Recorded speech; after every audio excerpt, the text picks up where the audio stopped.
Então, nós vamos iniciar o nosso trabalho que diz respeito aos esclarecedores e dialogadores dos grupos mediúnicos. É um trabalho muito gratificante,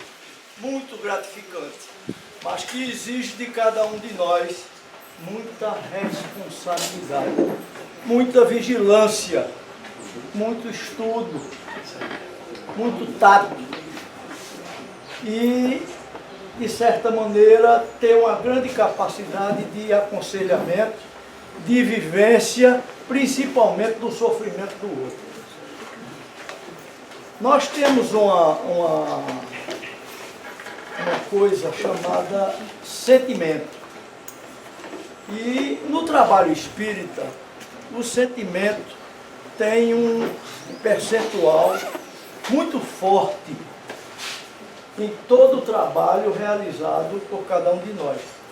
Se é no passe, o sentimento faz com que o fluido saia abundantemente. Se nós damos um passe sem sentimento, apenas a imposição das mãos, não sai fluido nenhum. Né? Da mesma maneira, o sentimento de amor, mas amor universal, o amor que Jesus nos ensinou, que difere do amor na acepção mundana, material, tem uma dimensão espetacular. E é esse sentimento que a gente precisa cultivar. E esse cultivo também se faz através de uma coisa chamada treinamento. Que vem através da meditação e da reflexão. Então, o sentimento de amor para um trabalho de esclarecimento e de diálogo com irmãos mais sofridos do que nós, porque todos nós somos doentes. Estamos no planeta de expiações e de provas. Mas a gente que já está estudando, a gente que tem muitos defeitos, mas que está caindo ainda, mas levantando e se reequilibrando, para mais tarde não cair mais, apenas escorregar. Então a gente já adquiriu uma certa ascendência sobre esses nossos irmãozinhos que se encontram intimamente ligados às sensações e aos instintos. Ainda. Porque o homem primitivo, antigamente, ele só tinha instinto. Não é? Hoje, mais evoluídos intelectualmente, mas ainda corruptos, não é? Nós primamos pelas sensações. E o que é que nos pede as sensações? O nosso corpo de matéria, o nosso corpo de carne. Então todos nós somos ávidos às coisas do mundo. Elas exercem sobre nós um fascínio tremendo, mas tudo é ilusão. Por quê? Tudo do mundo, o proprietário, o dono, é Deus. Nós apenas somos usufrutuários. Estamos aqui de passagem. Nós não temos nada, mas a gente acha que é dono da mulher, porque a gente chama minha mulher, meu filho, meu carro, minha casa, e a gente desencarna e não leva nada disso. Não leva nada disso. O que é que a gente leva? Os compromissos assumidos perante a lei, não é? E as virtudes que nós cultivamos. Ou estamos iniciando a cultivar, porque na situação nossa, nós ainda não temos o cultivo pleno dessas virtudes. Só os espíritos puros, como Jesus, tinham domínio total sobre, inclusive, todas as leis da natureza. Não é? Aí a gente se acha, vejam bem, uma pequena parcela da criação, como nós somos, e a gente se acha dono da sabedoria universal. Tanto é que tudo que a gente não tem explicação, a gente diz que é sobrenatural, como se nós dominássemos todas as leis da natureza. Mas não é assim. A ciência vem provando através dos tempos. O que era objeto de adoração quando nós éramos homem primitivo, homem das cavernas, como fogo, como trovão, como relâmpago. Nós adoramos isso aí. Hoje são fenômenos naturais. Então, essa evolução vem gradativamente através dos tempos. A santidade é uma conquista. O estado de pureza espiritual é uma conquista. Depende do esforço de cada um de nós. Irmão Jacó, no livro Voltei, ele diz o seguinte: ninguém se sentará num trono que não construiu, nem ninguém se iluminará da iluminação alheia. Então a salvação está na religião que a gente professa? Não. A salvação está dentro de cada um. Qual é a religião verdadeira? Todas as religiões que têm o cunho de moralização do homem têm as suas verdades. Está lá, estudando o Espiritismo, ou o que é o Espiritismo, não me lembro bem ainda. Onde foi que eu vi isso? Se não me engano, é um diálogo de Kardec com o sacerdote. O que é o Espiritismo? É o que é o Espiritismo. E ele diz então o seguinte: se você está satisfeito no seu credo, na sua religião, continue nela. Continue nela. Jesus não defendeu nenhuma religião, não. O que é que ele nos ensinou? Fora da caridade não há salvação. Certo? A verdade está em todas as religiões que têm o cunho de moralização do homem. Então está lá as verdades. Umas demoram mais no caminho para chegar ao objetivo, mas todas versam para um único ponto, que é efetivamente a evolução espiritual. Muito bem. Se eu começar a falar, eu vou me perder e termino no falar. Aí não pode? Tá.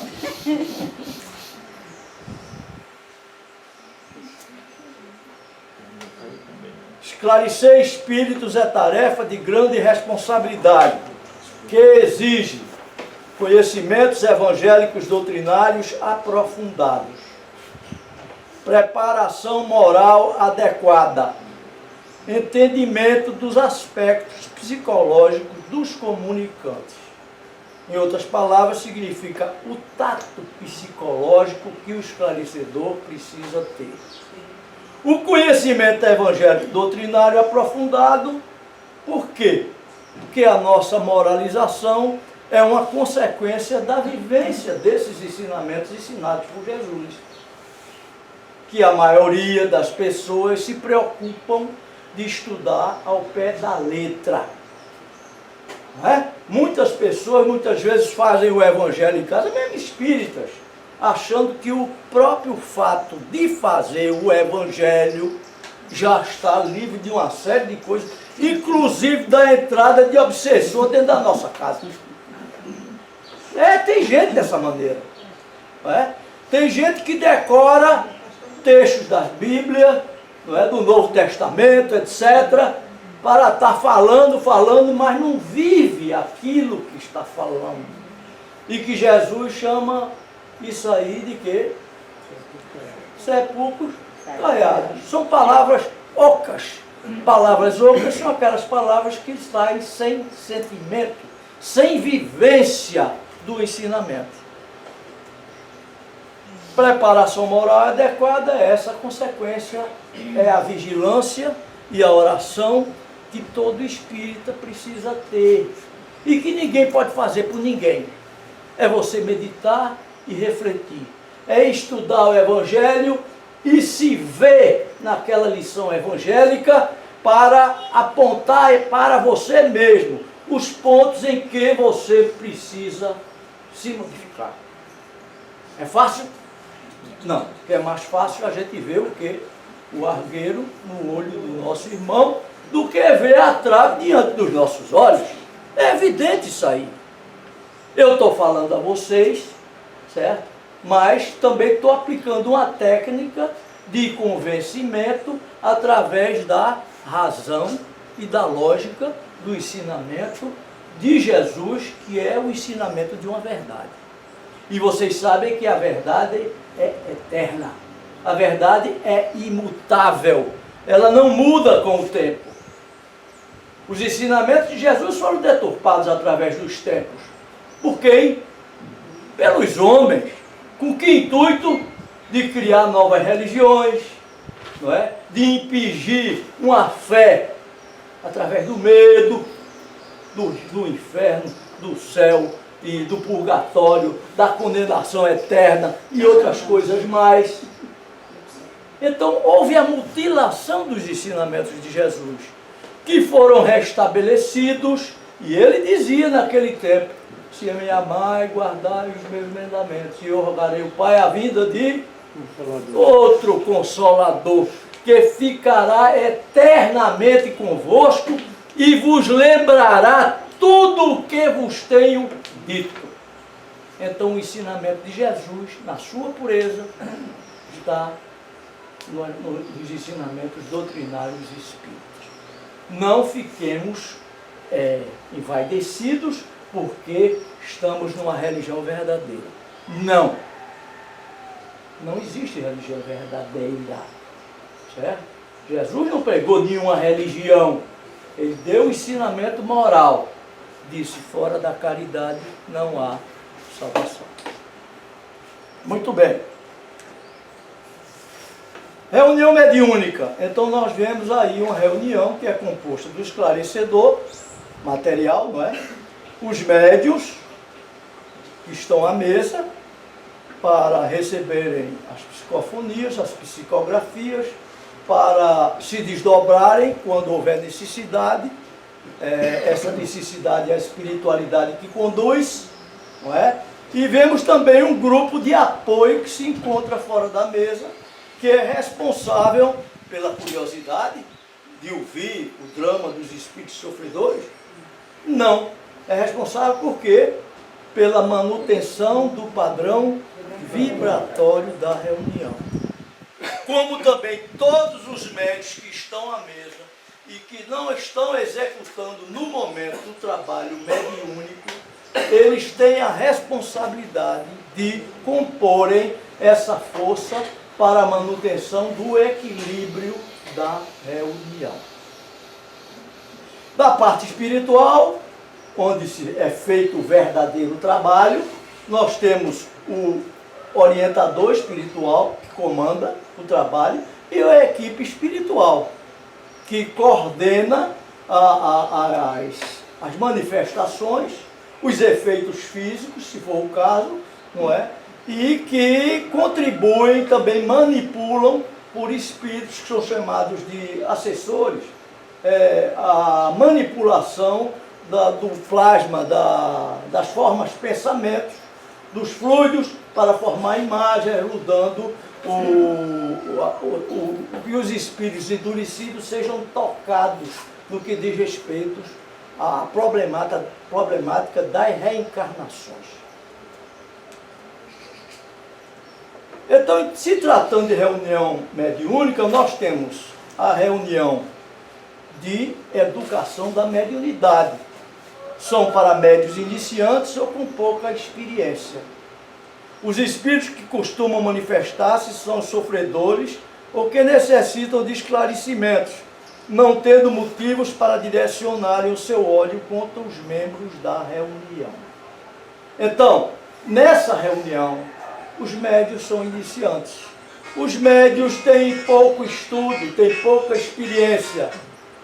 Então, nessa reunião, é indispensável o passe, porque eles não adquiriram ainda o autocontrole para, como nossa irmã Fátima falou no transe, selecionarem as influências espirituais negativas que, num médium de pouca experiência, levam eles a um estado de pânico e de terror. Muitos deles querem se levantar da mesa e sair correndo. É muito interessante isso aí. Então, os espíritos que são canalizados para essas reuniões são espíritos mais brandos, certo? Que não justificam essa forma, ou melhor, não contribuem para essa forma de manifestação por parte dos médios, certo? Então, outro fator interessante nessa reunião de educação da mediunidade é no que diz respeito ao ordenamento do recebimento das incorporações. Por quê? Para disciplinar o médium. Para que, muitas vezes, o médium que está na ponta de cada mesa e se inicia o trabalho por aqui, ele, até chegar ele vai trabalhando o que está aprendendo, segurando essas manifestações negativas através da prece, como a nossa irmã falou, pedindo calma, etc., que ele será atendido, porque na realidade ele já começou a ser atendido desde o momento em que foi feita a ligação dele com o médium, que às vezes se processa dias antes da reunião. É por isso que o médium tem que ter muita responsabilidade, estar sempre atento em termos de vigilância e oração, porque o médium é uma esponja, por onde ele passa, ele sai atraindo e leva para a casa espírita, certo? E através da prece, através da conduta dele, certo? Da evangelização dele, ele relativamente se blinda desses sofrimentos antecipados que o espírito fica projetando para ele. André Luiz fala numa das obras dele sobre as tomadas mentais. Acho que vocês já leram sobre isso aí. Todos nós temos tomadas mentais, que são reflexos de reencarnações passadas, de erros, de débitos que nós temos contra a lei de Deus, não é? De débitos que nós temos contra determinados espíritos e que proporcionam essas tomadas para que esses espíritos se liguem a nós. Então, num problema de obsessão, são essas tomadas mentais do passado que fazem o obsessor se ligar ao obsidiado.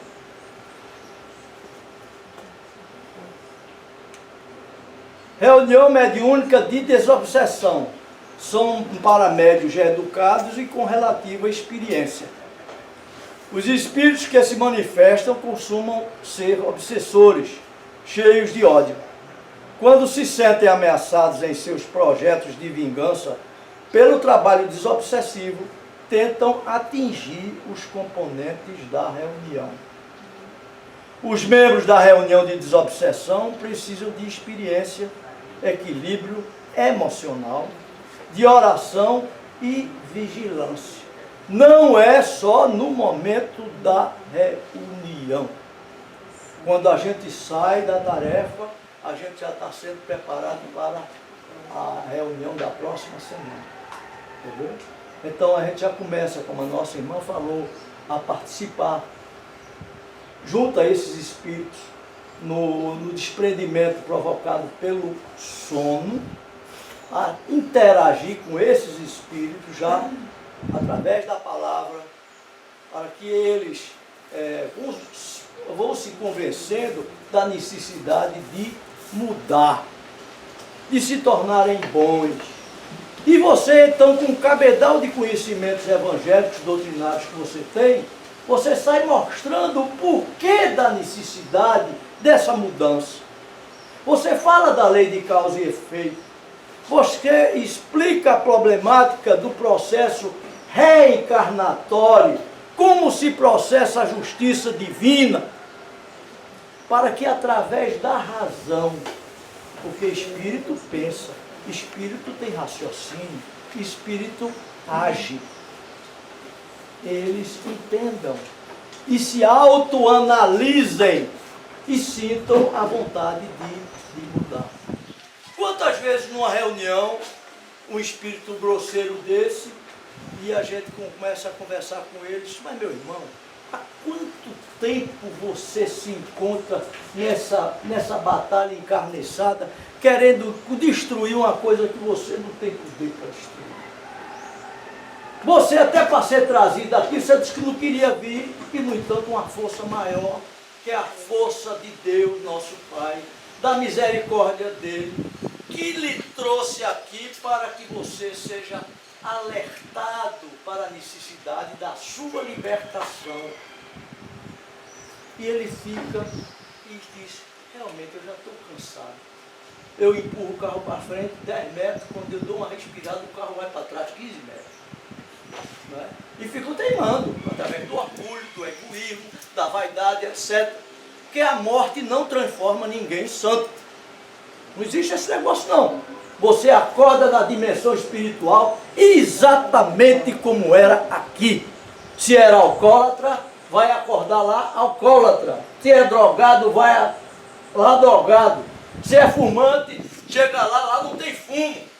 Aí você, com o perispírito daquele jeito, altamente materializado, né, viciado, necessitado do fumo, da droga, do álcool.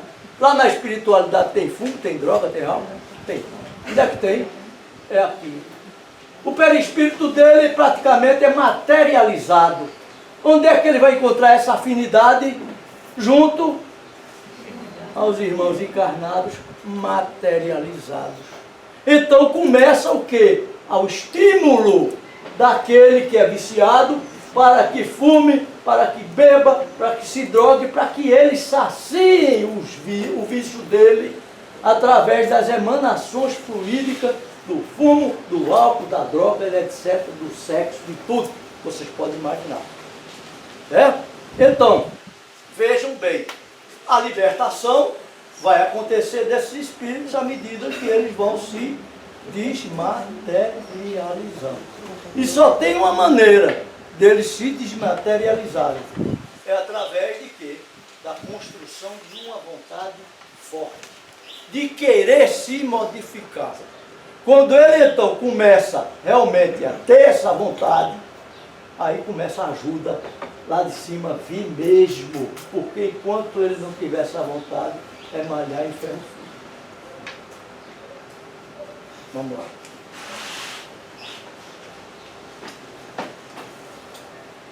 Preparo para a reunião.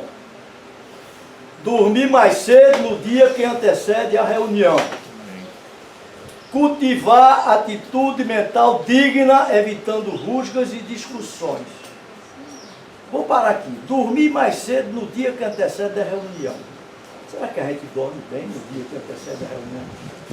Mesmo os esclarecedores dormem bem. É incrível. É incrível. A gente dorme, acorda, ora. Às vezes até você fica naquele estado de torpor, exercendo a atividade do esclarecimento na espiritualidade e tomando a consciência, ouvindo a sua voz no diálogo com o Espírito. O trabalho aí está sendo feito. Faz aqui e faz lá, como a nossa irmã falou. Cultivar atitude mental digna, evitando rusgas e discussões. Olhe, quando vai se aproximando a reunião, o que é que acontece? O mais das vezes na casa da gente, né? O marido acorda com o pé esquerdo, sai logo chutando as cadeiras dentro de casa, não é não? A mulher já amanhece, já falando sozinha, e por aí vai à frente. E você tem que ter um autocontrole, orar, para não entrar no clima. Senão você vai para a reunião desequilibrado. Não é? Isso é uma constante. Atua no filho, atua na secretária de casa. Não é? Você, naquele dia, você tem que dizer, hoje eu estou em estado de graça. Certo? Vou cultivar, hoje eu não vou me aperrear. Certo? Se pega com todos os santos, se pega com o que puder, para não desequilibrar. E outra coisa, começa uma dor de cabeçazinha, começa uma dor de barriga, certo? Começa, você já amanhece com a dor ciática já incomodando, aí vem aquela vozinha, não, hoje não, você precisa de repouso, você precisa descansar. Aí o camarada diz, é mesmo, eu vou não, olha, eu estou doente, ele não vai, né? Aí quando chegar na outra data da reunião, aí vem mais forte essa influência. Homem, vamos para a reunião, ore e vamos para a reunião, porque é patente. O médium chega se arrastando e sai bom. É patente. A não ser que tenha febre, esteja com um dengue, que muitas vezes é dengo, não é? E por aí vai, não é? E aí é preciso ter essa vigilância e essa perseverança, porque evoluir dá trabalho, e muito, há muita renúncia, como eu estava falando com o nosso irmão ali. A gente que é pai, que é mãe, tem que dar o exemplo, e às vezes é difícil.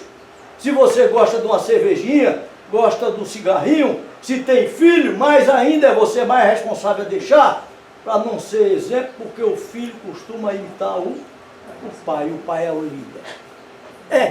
Eu já fui filho e sei. Mesmo que o pai seja um carrasco, mas a admiração é muito grande e você procura, sem querer, induzido a trilhar praticamente aqueles mesmos caminhos. Vamos lá. Adotar alimentação leve, evitando carne, café, temperos excitantes e bebidas alcoólicas. Certo? A carne, vocês sabem que é de digestão difícil. Toda comida pesada, toda comida excitante, mexe com o nosso metabolismo orgânico.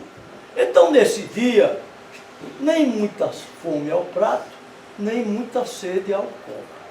Não é? Tem gente que tem uma verdadeira compulsão por comer. Cheirou, passou numa rua, sentiu um cheiro de comida, a boca se enche logo de água. Então é preciso ter um controle muito forte, muito forte sobre isso, sobre si mesmo. Isso faz parte da nossa educação, entendeu?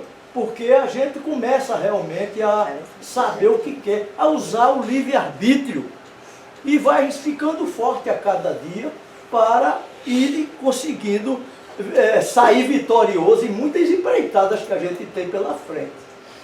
Não é? Nós temos uma programação reencarnatória. Muitos problemas a gente tem que passar por eles. Porque Deus não mandou esses problemas. Nós fomos que construímos esses problemas todos. Se estamos sofrendo hoje, a culpa não é de Deus, não. É só joga logo para Deus. Não é? Isso ele está pagando pelo que fez. Não é? Outra coisa, não guardando rancor das tapas que a gente leva pela vida, fora na cara. E aí acho que poucas pessoas sabem dar o outro lado para levar outra trombada, né? Mas ficam, porque se retrai, mas ficam guardando aquele ranço para num dia na frente botar para fora, ou se não, aqui na espreita observando o nosso irmão, a nossa irmã, quando ele leva um baca e você, a justiça divina foi feita, olha aí, entendeu? Olha aí, então são esses costumes, esses condicionamentos que a gente tem e que a gente traz do passado, que o passado exerce uma influência muito grande, que a gente tem, através da doutrina, a gente tem condições de, através da reflexão, da meditação, você se autoanalisar e traçar um roteiro de melhorias para você. Fazer leitura edificante, ouvindo música suave, cultivando a prece e a medicação. Fazer repouso físico e mental, sobretudo nas horas que antecedem a reunião. Antes de sair para a reunião, se deite 15 minutos só. 15. Faça um esforço para 15 minutos antes de se deitar, relaxar e fazer a ligação com o alto, pedindo a proteção para que o trabalho, não é só você não, que o trabalho atinja os objetivos, porque até para orar, nós não sabemos orar, porque quando a gente ora, a gente bota em primeiro lugar quem? Eu. Primeiro sou eu, depois primeiro sou. Livro dos Espíritos, tem o capítulo 12 do 4º livro, se não me engano, que fala sobre o individualismo, o personalismo. O personalismo está em primeiro lugar. Enquanto nós dermos valor a nós mesmos, praticamente não há progresso. A gente tem que colocar sempre o outro. Joana de Ângelo, no livro Evangelho de Jesus, à luz da psicologia profunda, quem já leu, ela fala sobre o primeiro mandamento, amar a Deus sobre todas as coisas e ao próximo como a si mesmo. Aí ela diz, será que a gente sabe amar a si mesmo? Olha aí uma reflexão. será que a gente sabe se amar? Será que a gente não atinge o nosso corpo físico pela gula, pela necessidade da bebida, pela a frequência de determinados ambientes, pelas conversações? Então, se a gente não sabe se amar a si mesmo, como é que a gente tem condições de amar o nosso próximo? Tem lógica? Olha aí. Então, coisas que passam, mas que na hora que você vai lendo e vai meditando, você vai vendo a razão de tudo. E que aparentemente é tudo tão fácil, mas não é assim não. Superar impedimentos como chuva, frio, visita inesperada é um problema em casa. Isso é um problema sério, porque sempre tem um problema, não é? Então a gente tem que sair cedo. Hoje a gente estava na federação 7 horas da manhã para vir para cá. Mas é perto, no instante a gente chega. Não, vamos 7 horas. Porque teve gente que não tomou nem café. Aí eu digo, não, a gente para no posto para comer. Aí comemos uma tapioca naquele posto, por sinal muito boazinha, com café com leite, né? Uma beleza. Quando a gente vai para o sertão também tem um café lá em Cruzilhada de São João, que é uma maravilha. Então tem gente que acorda já pensando no café. Bem, então isso é só para relaxar um pouco. Mas, viu? Então isso aí a gente tem que procurar fazer. Porque tudo isso aí tem influência no nosso padrão vibratório. No recinto da reunião, conservar atitude respeitosa. Na federação, reunião de desobsessão. A gente chegava e ficava naquele bate-papo. Olha, o bate-papo descompromissado, você sai tudo. Certo? É piada, é isso, começa aí a espiritualidade veio na reunião, aí sugeriu que nós fizéssemos um estudo de uma obra, foi os Mensageiros. Primeiro livro, Os Mensageiros. Cada semana era um capítulo e, se possível, cada quinta-feira iria fazer a explanação. Muitas pessoas só sabem contar a história. Mas o importante é você tirar da história os pontos doutrinários, certo? Que representem a necessidade de uma mudança comportamental. Então, isso aos poucos está sendo feito de muita valia. Tanto é valia que a gente sai daquele estudo e vai calmamente para a sala mediúnica. E, então, em termos de reunião de desobsessão, um grupo harmonizado, com médiuns responsáveis, que eu acho que a gente não tem nenhuma influência sobre isso. Na realidade, a gente tem um compromisso coletivo e que a espiritualidade juntou para que a reunião, você sabe que cada reunião não é do mesmo jeito, há uma diferenciação. Inclusive no recebimento de determinadas entidades. É levado em consideração a capacidade dos fluidos de cada médium, porque pelo fato de você ser médium, você não pode receber todos os espíritos. Tem espíritos que não têm afinidade de fluido para combinar com os seus fluidos. Quem faz esse trabalho é a espiritualidade. Muito bem, então se conseguir um grupo harmônico, a gente vai para a reunião. A reunião de desobsessão com médiuns experientes, estudiosos, precisa de passe para iniciar a reunião. Se a gente sabe que o médium tem que chegar para a reunião preparado. Obviamente a gente sabe que somos falidos e falíveis. Mas tem dia que pode chegar um médium que esteja desequilibrado por uma série de fatores, inclusive desses que eu falei de casa. Você chega já com um corpo tremendo ainda do negócio que passou. Então você precisa o quê? De um passe para ajudar a se reequilibrar. Mas está todo mundo em ordem, ninguém está sentindo uma dor, nenhum incômodo, tudo perfeito. Então o que é que a gente faz? Uma harmonização interior. 5 ou 10 minutos, com a relaxação física, a limpeza de mente, certo? Depois se faz então praticamente um desdobramento parcial, onde a gente recebe transfusões fluídicas da natureza, porque numa reunião mediúnica tem o fluido do médium, tem o fluido dos espíritos e tem o fluido da natureza. Se algum médium não tem aquele fluido e há necessidade para o trabalho e o vizinho tem aquele fluido, a espiritualidade tira um pouquinho do fluido dele, porque ele não sente não e leva para a reunião para que a caridade se faça. É? Muito bem. Então, é feito assim. Depois, então, se faz a prece e se começa, então, o trabalho. Aí é o seguinte. Os espíritos vão chegando para os médios de conformidade com a necessidade. Já não existe aquela sequência, entendeu? Que é um disciplinamento, porque os médios já são disciplinados. Então, os espíritos canalizam as entidades mais sofredoras para serem atendidas primeiro. É uma caridade ou não é?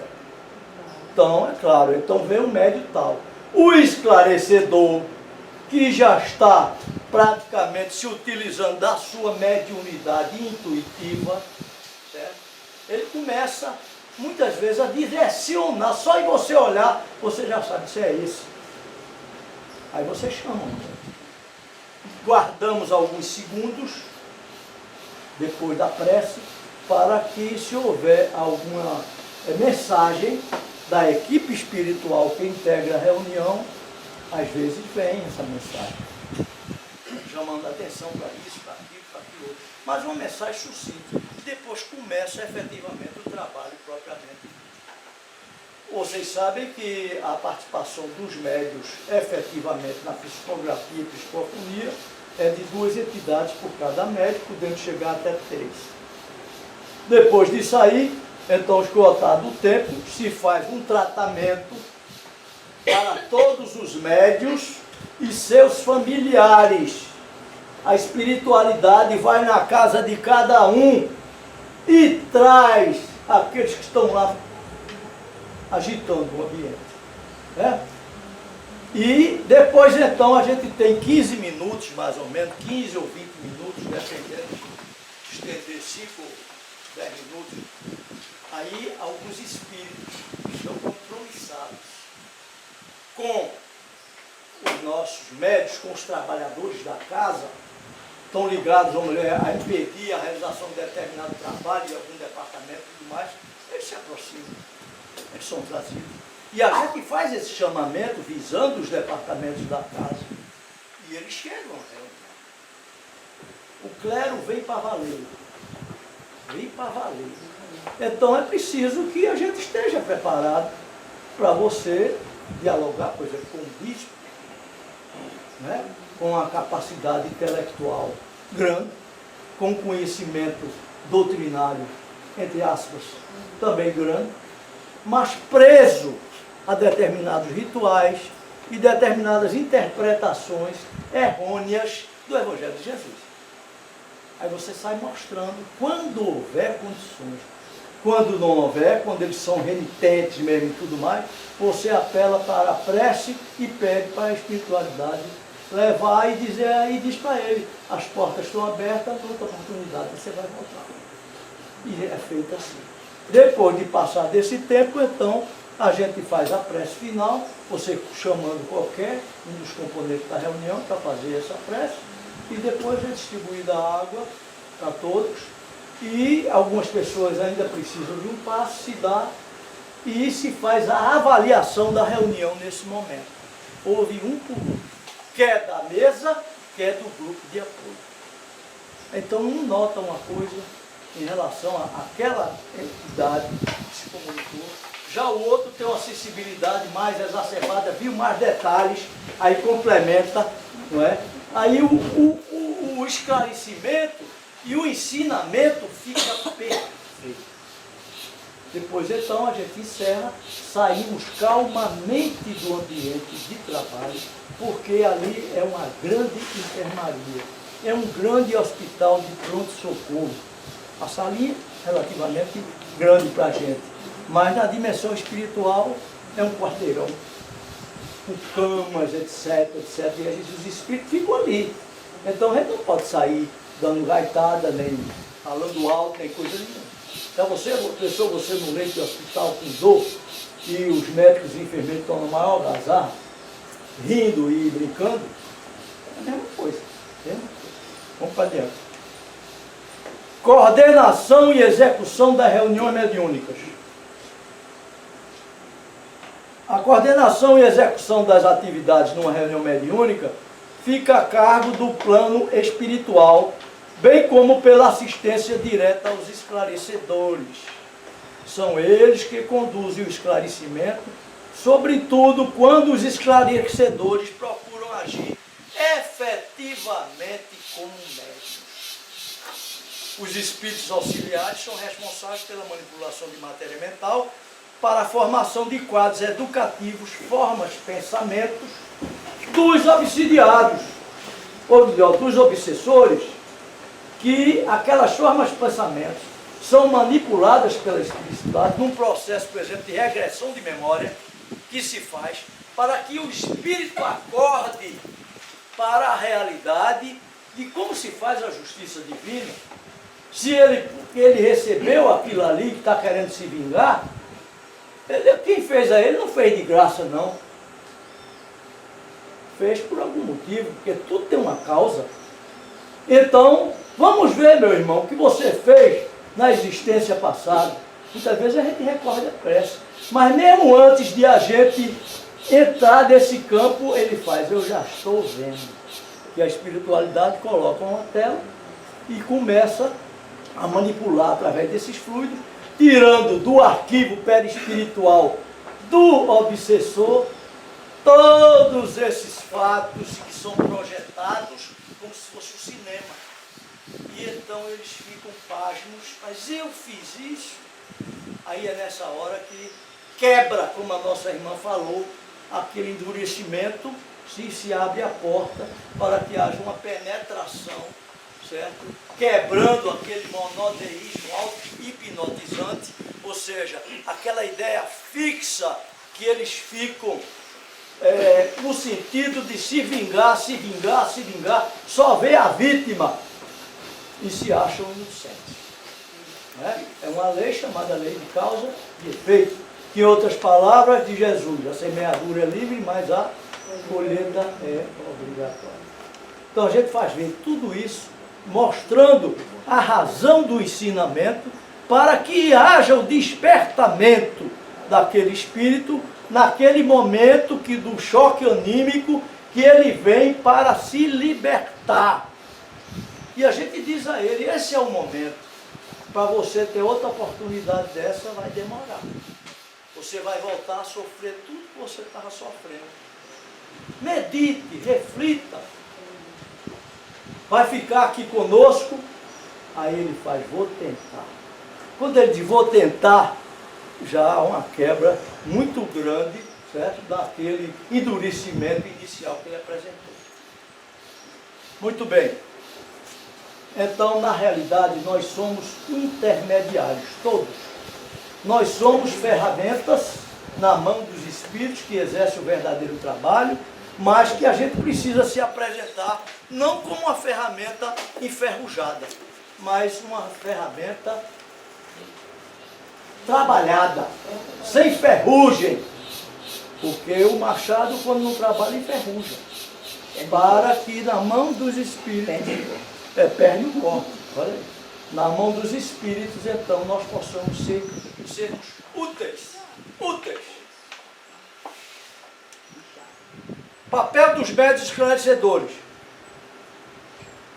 Para serem bem-sucedidos em suas tarefas, devem esforçar-se por desenvolver as seguintes qualidades. Autoridade fundamentada no exemplo. Hábito de estudo e oração. Dignidade e respeito para com todos. Afeição sem privilégio. Brandura e firmeza. Sinceridade e entendimento. Conversação construtiva. Autoridade fundamentada no exemplo é muito importante. Se você vai falar a um espírito, ele sabe quem é você. Ele só olhar para você e o seu perispírito, ele vê quem é. Então, se tu vai falar de uma coisa para o espírito, que você faz a mesma coisa que ele, Ele faz, tu tem moral para falar comigo? Tu faz a mesma coisa que eu faço? E se brincar, desce a determinados detalhes que você com vergonha não pisa mais nunca na reunião. Entendeu? Então tem que ter essa ascendência moral. Porque se você não tiver, para que enfrentar um espírito? Você tem que construir isso aí. Hábito de estudo e oração, é óbvio. Dignidade e respeito para com todos os participantes. É um papel do esclarecedor para manter o quê? O equilíbrio e a harmonia entre os médios, entre todos os componentes da reunião. Se há um atrito, a gente contorna o atrito. E muitas vezes a espiritualidade nos ajuda, porque muitas vezes a gente nem sabe do atrito, e na reunião, nesse momento de tratamento, ou no final, na prece, se é feita pelo esclarecedor, aí vem no meio da prece o toque naquela ferida que faz que os dois estejam bem. Entendeu? Acelere muito. Você já apertou o botão. Já, então vamos lá. Coordenação e execução. Esse daí tu já disse. Já disse? É aqui. Brandura e firmeza. A gente tem que ser brando, mas firme. Né? Não é grosseiro, é ter firmeza. Sinceridade e entendimento, conversação construtiva. Cuidados recomendados aos esclarecedores e seus assessores. Guardar atenção no campo intuitivo. Tocar no corpo do médium em transe somente quando necessário. Cultivar o tato psicológico. Esse é onde a intuição vem, na medida que você vai prestando atenção naquilo que ele vai falando e você vai adentrando ao problema dele e vai chegando às saídas, certo? E chega com tal intensidade, se você tem a mediunidade intuitiva desenvolvida, que você é capaz de entrar na vida privada daquela existência daquele espírito, falando até no nome de filho, de pai, de mãe, porque eles são verdadeiras caixas de ódio. Às vezes apresentam até deturpações perispiríticas, e você, numa hora dessa que ele está, e você para e faz, meu irmão, você nunca amou, aí ele estremece. Aí muitas vezes você faz, e a sua filha Raquel, por exemplo? Aí estremece mais ainda. Aí se pronto, abriu, aí a espiritualidade entra, certo? E faz o trabalho e deixa ele em condições de percepção dos ensinamentos evangélicos, que ele não percebia pela dureza e pelo monodeísmo auto-hipnotizante. A ideia é fixa. Pedir a presença de crianças nas tarefas da desobsessão. Controlar o tempo do esclarecimento, em média 10 minutos. Isso não significa que seja 10 minutos. Com 5 minutos, muitas vezes, você tem condições de resolver. Então, ganha mais 5 para um outro que vai ter condições de fazer 15. Não se preocupe, porque ninguém, numa reunião só, consegue demover o espírito dos seus propósitos. Você abre uma brecha. O trabalho se faz na espiritualidade. Ouvir com paciência o interesse, o relato inicial do comunicante, assumindo o controle da palavra quando sentir que o Espírito já disse o que é mais importante. Vamos para frente, senão a gente chega 2 horas da tarde. Intuição. Os esclarecedores precisam muito mais da intuição do que da vidência. O homem necessita das suas faculdades intuitivas através de sucessivos exercícios da mente. Veja como se desenvolve, através do exercício, a qual, por sua vez, deverá vibrar ao ritmo dos ideais generosos. Na espiritualidade, nós já tivemos um esclarecimento de um espírito que não conseguia se harmonizar, mesmo tendo já vindo à reunião. E num determinado momento ele chega dizendo psicograficamente que já estava bem, porque já tinha conseguido a autoharmonização através de treinamento. Mesmo lá, certo? Nada vem de graça não. Não é meu Deus, eu estou morrendo de fome, eu preciso de alimento, me mande uma cesta básica. E bota a cadeira na frente de casa e fica sentado esperando que a cesta básica venha. Não vem nunca. Não é? Uma vez Divaldo disse a mim e a Sônia Arruda: dinheiro, ou melhor, oração não faz dinheiro cair do céu. Se a federação está com caixa precisando, telefone para mim, que eu ajeito na minha agenda, faz um seminário, vem fazer o seminário, vocês cobram. Porque o espírita para tirar dinheiro do bolso, meu filho, é maravilhoso. Quando determinadas religiões, a pessoa paga o dízimo, tirando até da goela, a dizer a história, não é? Tirando, você fica pasmo. Como é que pode? Com tanto cheiro e tudo mais, ele tira para dar à igreja. Na hora que precisa da igreja para custear um enterro ou uma necessidade veemente que a pessoa passa, a igreja vira as costas. Por quê? Porque o pastor faz a feira. Então, por aí vai. Então, veja bem, então a gente precisa ter esse desprendimento. E Divaldo disse aí. E a gente passou nessa experiência na federação e começamos a pegar palestrantes de fora para fazer seminário, com livros psicografados, etc. E a gente cobrava R$10 de cada um. Levamos para o interior, eu mantive o contato com os coordenadores diários, então dizia, olha, a cada ação, veja se consegue tantos reais por pessoa, o dia todo. Agora, metade desse dinheiro é para a federação, para a gente pagar passagem de avião, hotel, etc. E outra metade, você fica com ela para a sua área, canalizando por Centro Espírita Marconi.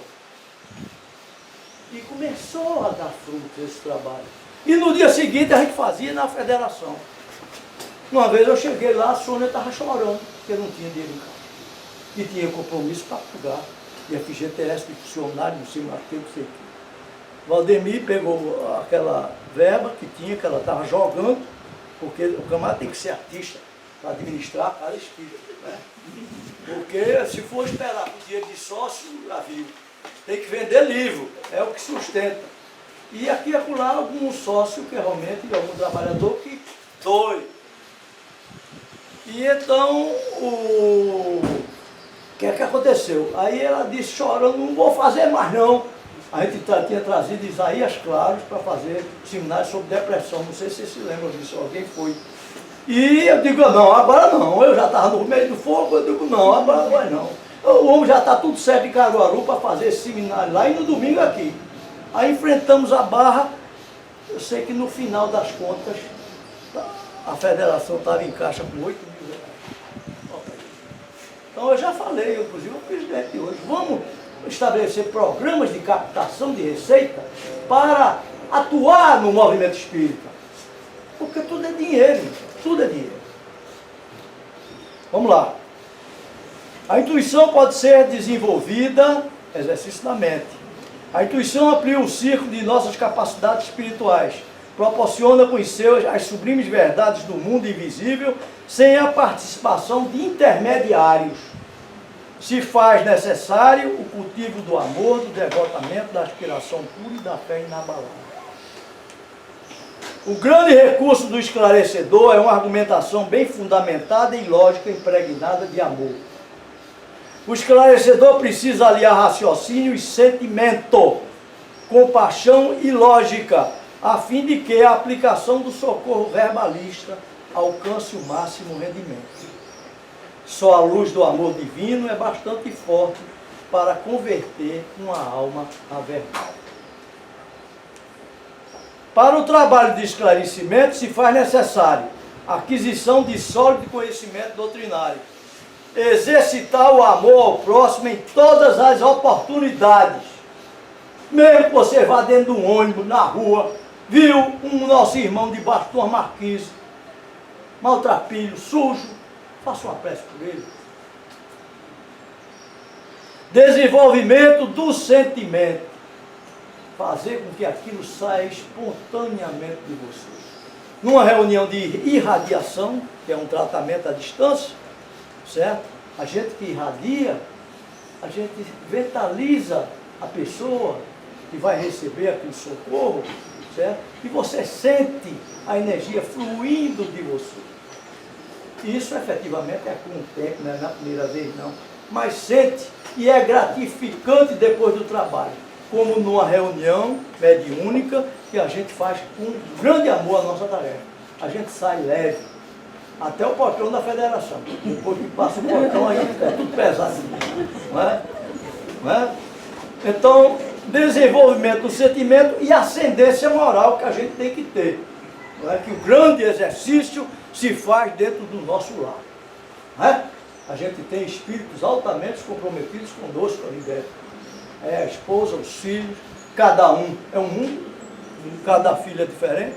Um você tem afinidade, que é uma maravilha, e outro você olha para ele assim e tem um rançozinho dentro que você não sabe explicar. Você não diz que gosta mais de um do que de outro. Então você se dedique mais àquele que você tem um ranço, faça mais por ele, dê mais conselho, entendeu? Lute contra essa imperfeição sua de fazer um carinho, de dar um beijo, de botar aquele filho no colo e dizer que ama ele todo dia. Porque é muito difícil a gente até dizer à nossa esposa mesmo, eu lhe amo, quando acorda, dar um beijo nela. É difícil. Porque os problemas do mundo exercem uma influência muito grande da matéria com matéria, afinidade, e a gente vai esquecendo que é no lar que começa tudo. O debate com a argumentação puramente intelectiva se consegue pouco resultado. No diálogo, o esclarecedor deve manifestar amor pelo comunicante, colocando-se no lugar do espírito infeliz, sentindo o seu drama e sofrimento. A doutrinação é uma terapia de amor e somente com essa força, em nosso campo de ação espiritual, logramos o resultado a que ela se propõe. A informação lógica rompe as barreiras mentais e auxilia a razão. Todavia, só o amor bem vivido arrebata as algemas do ódio, da indiferença e proporciona o perdão. Loucura e desobsessão. E obsessão, né? Abordagem inicial. A conversa com os desencarnados não precisa ser diferente da conversa com qualquer pessoa. Deve ser uma conversa natural, respeitosa e equilibrada. Inicialmente, se faz necessário ouvir o espírito em silêncio para compreender o seu estado, a causa de seu sofrimento, as suas necessidades. Com a ideia clara dos seus problemas, podemos iniciar a conversação. Espíritos sofredores, sofrimento físico. O sofrimento do espírito é de natureza moral. Entretanto, não se liberta da influência da matéria logo que chega ao mundo espiritual. Permanece condicionada à vida material com todas as suas necessidades e sensações. O esclarecedor deve conduzir o diálogo como se estivesse socorrendo e orientando um encarnado. Espíritos sofredores, sofrimento físico. Olha o fumante aí. Olha as companhias espirituais. Todos nós temos as companhias espirituais que merecemos. Ninguém está só, não. Espíritos sofredores, sofrimentos morais. O sofrimento moral é exacerbado pela consciência culpada. É necessário explicar-lhe o que ele pode fazer para diminuir o seu próprio sofrimento. É imprescindível falar-lhe acerca da importância da oração e da prática do bem como recursos para amenizar a sua dor.